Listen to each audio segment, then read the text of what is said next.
Here are my top tips for shooting better smartphone footage.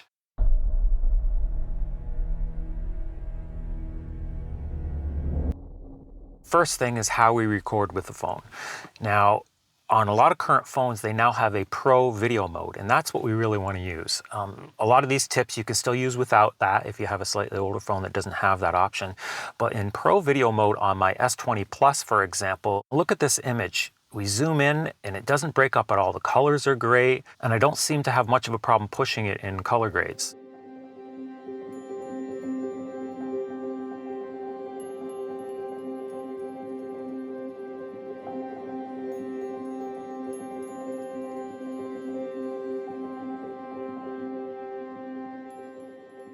We definitely want to shoot in 24 frames per second. I do anyway. 30 and 60 are still good options if that's the look you're going for, but for the little more professional look, and we're really trying to trick the eye into believing that this is a little more of a professional camera. If you want to shoot in 30 or 60, it's still going to be better looking footage if you follow some of these tips. Now, the next tip involves composition. I'm constantly looking at images in regards to foreground, midground, and background. So it's good to try to include these elements, all three of them if possible. And specifically for smartphone shooting, what that does is if we have something in the foreground, it's normally going to be a little more blurred out if our focus is in the midground on our subject. And then as far as background, what we're considering is what's in the frame. Remove things out of the frame that don't need to be there and that make the image look more like a snapshot rather than a planned composition.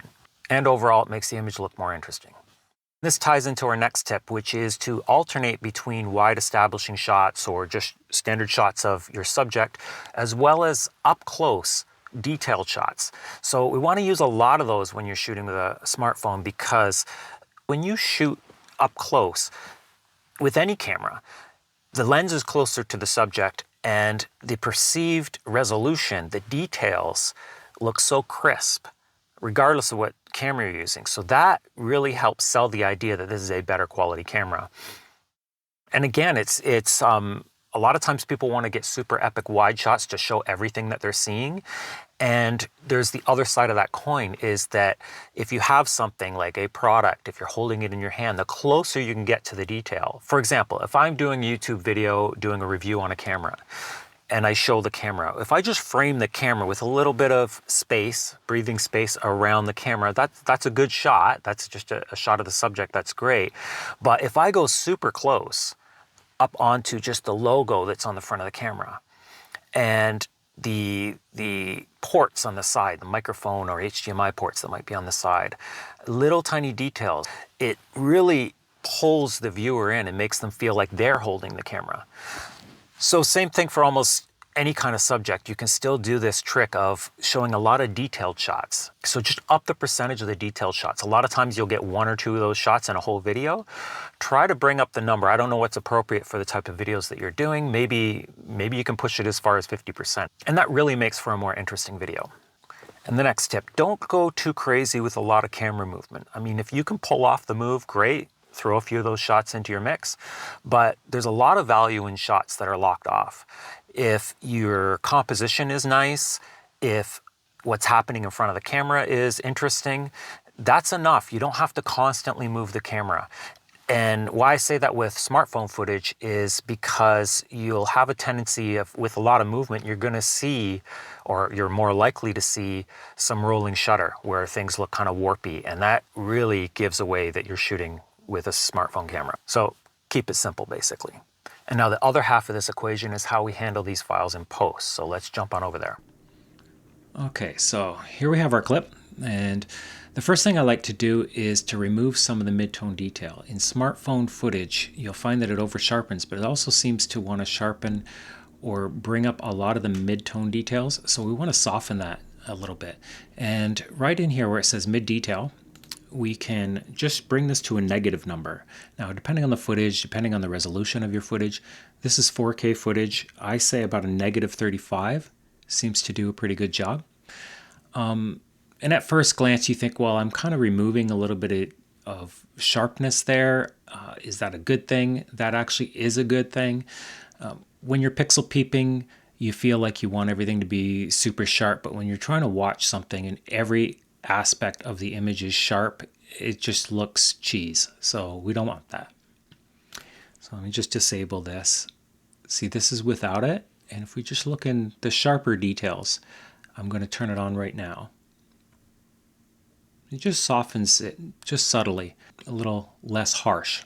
Now, if you like this super vibrant look, you can go with a look like that. I'm going to actually desaturate this a little bit. I find it's just way too oversaturated for what I consider to be a more cinematic look. Cinematic likening itself a little closer towards film.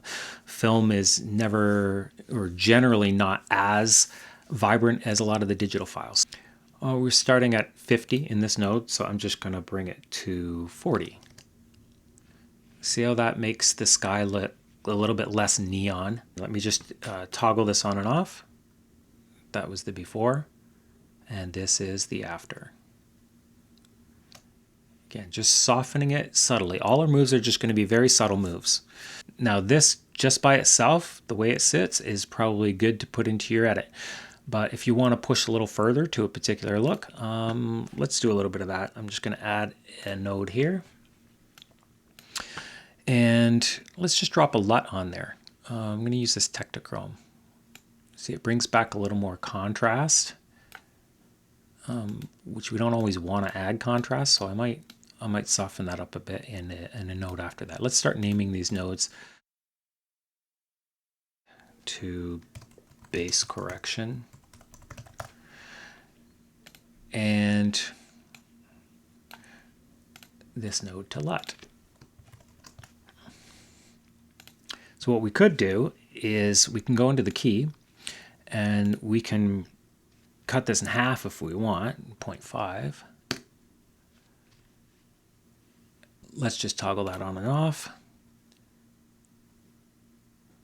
See, that's just that node. The base correction is still in play, and I've got the LUT off. Now I'll just add the LUT on. Let me see what that does. Now the white balance is a little neutral, which is great. Again, this might be the look you're looking for. But let's warm it up, because I always like to warm it up. I find that feels a little more like a Kodak film.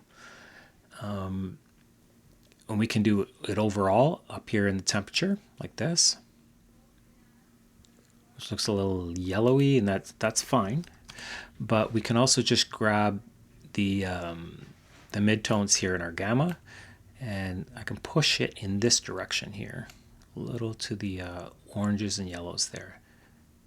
See, and that just seems to get a little bit of the highlights and midtones, and kind of leaves most of the shadows alone, and the real high highlights are barely affected here. But let's just say this is we're messing with the white balance. I'm going to toggle just that node on and off. See, before, after. So that really kind of gives a feel like a Kodak feel. So you could get crazy and really push a look here, but I'm kind of liking this the way it is. And I don't want to mess too much with it. Let's disable all of the nodes to see what we were dealing with before. That's before. And this is after. It just brings the tone down a little bit. I find that exposure on the smartphone cameras usually wants to make everything so-called perfectly exposed, but that just, to me, feels a little bright. Cinematic is generally just a little bit darker. If we look at our parade here, we can see where we're sitting on the scopes.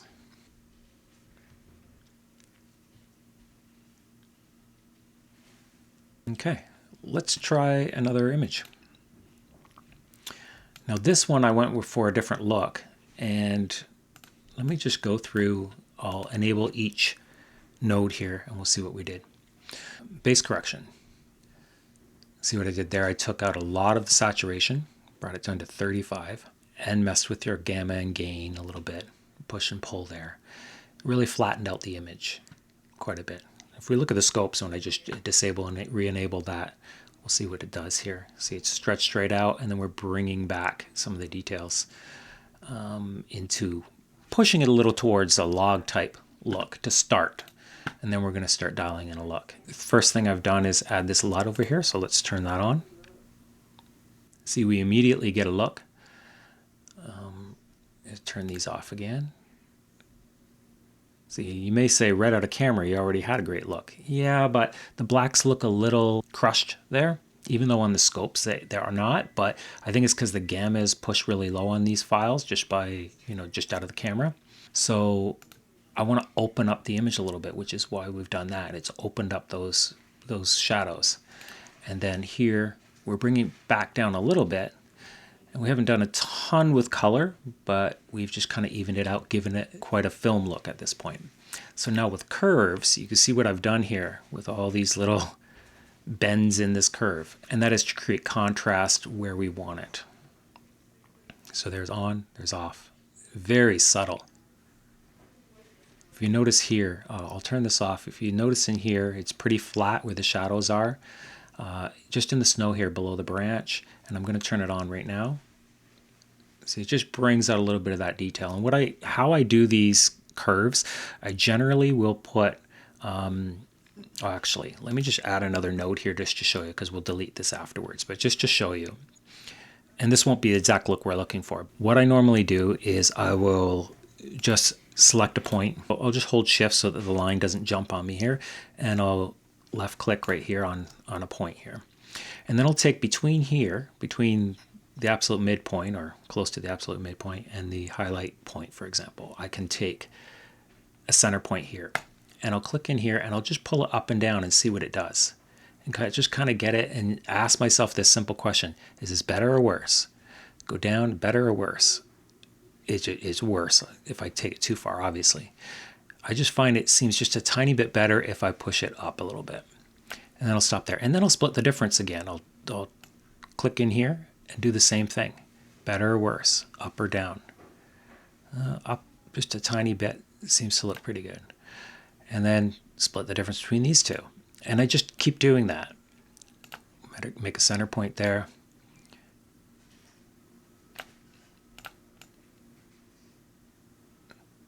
Right?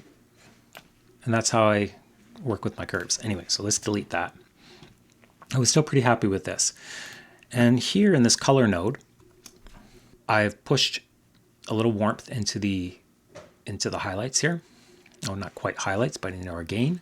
So it pulls a bit in the midtones and in the highlights as well. And then I've added a second LUT. Now I like to do this quite a bit. So on the first one, let's see what our key was on that. We did the full LUT was applied there. Because the LUT is not that, it doesn't push that hard, this particular LUT. So then on this portrait LUT, what I've done is, rather than the full 1.0, and let's have a look at what that looks like. I'm going to turn it on now. See, it's warmed up our background and brought our shadows down a little bit. I'm going to turn off again and back on.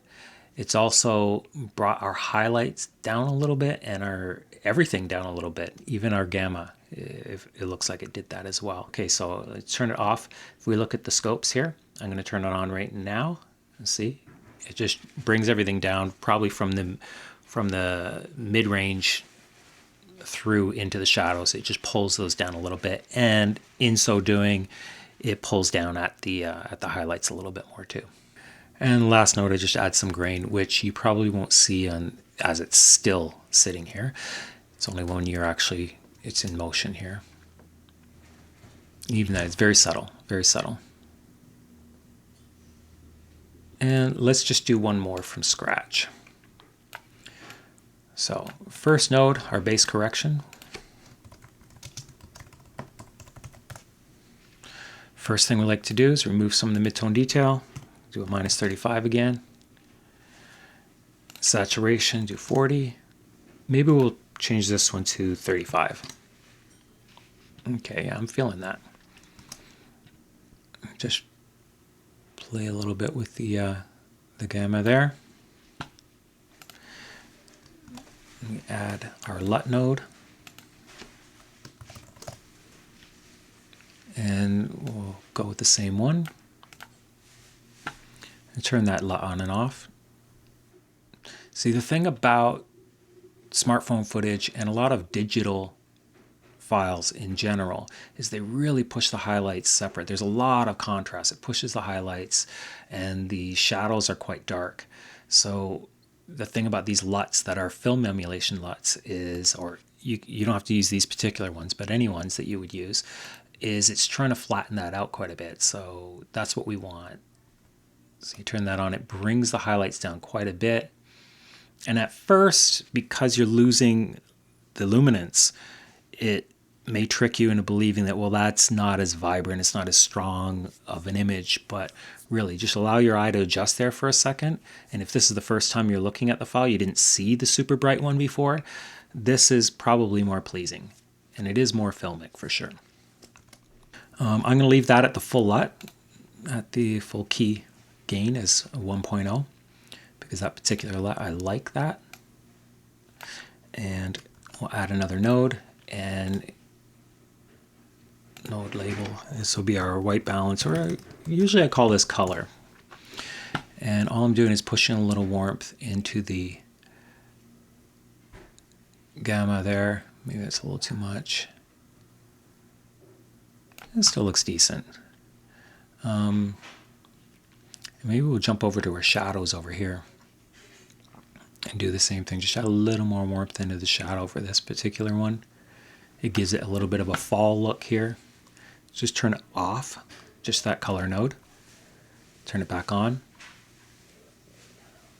So it's kind of it gives you kind of a sunset or sunrise look, which I think is kind of cool. Let's add another LUT. Let's add that portrait LUT again. Oh, where is that here? Portrait 400. See, that's way too much. Let's dial that back to a 0.250 like we did on the other one. Let's toggle this on and off, on. Yeah, you know what? I don't think I like it on here too much. Let me try a lower number, 0.150. That's on, off, on. No, we'll leave it on. We'll leave it on. It probably still could stand to be warmed up a little bit. So let's just add another color node. We could do it all in under the LUT node, but just so we can toggle stuff on and off for this demonstration, it's nice to have its own node too.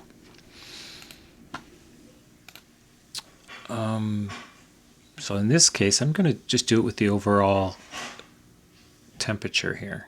Just warm it up. Something like that. But now I find if I go back into the color and go into where the gamma was, I think that's pushed too far here. So I'm just going to dial that back a little bit because the highlights, or the white there, looks a little too yellowy orange. And I will play a montage of these clips at the end of this video, so stay tuned for that. So now it's just slightly, or actually, yeah, we've just pulled a little bit of the blue out, and that's all we've done here. Put a little more. Yeah, I'm going to turn them all off here. That's what we started with. And that's where we are now.